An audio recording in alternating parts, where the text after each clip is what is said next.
18व्या लोकसभेचं पहिलं अधिवेशन 24 जून ते 3 जुलै दरम्यान होणार. संसदीय कामकाज मंत्री किरेन रिजिजू यांची माहिती. तर राज्यसभेचं अधिवेशन 27 जूनपासून. केंद्रीय मंत्री नितीन गडकरी आणि निर्मला सीतारमण यांनी स्वीकारला कार्यभार.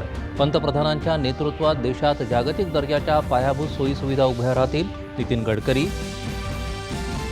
लेफ्टनंट जनरल उपेंद्र द्विवेदी यांची भारताचे नवे लष्कर प्रमुख म्हणून निवड. या महिन्याच्या 30 तारखेला स्वीकारणार पदभार.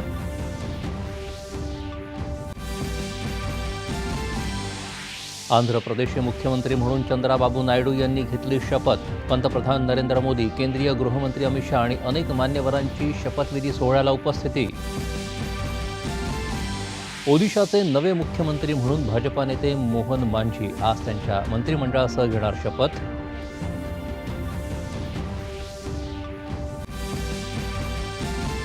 जम्मू काश्मीरमध्ये 2 वेगवेगळ्या ठिकाणी दहशतवाद्यांचा हल्ला. कठुआ इथल्या चकमकीत 1 दहशतवादी ठार तर 1 जवान शहीद. सोयाबीन आणि कापसाच्या किमान आधारभूत किमतीत वाढ करण्यासाठी केंद्र सरकारशी चर्चा करणार. कृषी मूल्य आयोगाच्या बैठकीत मुख्यमंत्री एकनाथ शिंदे यांचं आश्वासन. विधान परिषदेच्या 4 जागांसाठी होणाऱ्या निवडणुकीत अर्ज मागे घेण्याचा आज अखेरचा दिवस.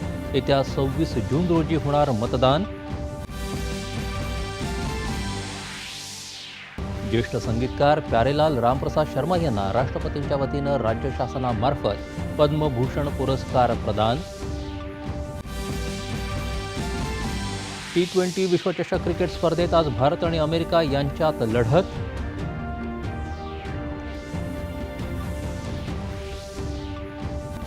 आणि डोंबिवली औद्योगिक वसाहत टप्पा 2 मध्ये आज सकाळी एका रासायनिक कंपनीमध्ये स्फोट होऊन लागलेल्या आगीत कंपनीचे 3ही प्लांट जळून खाक.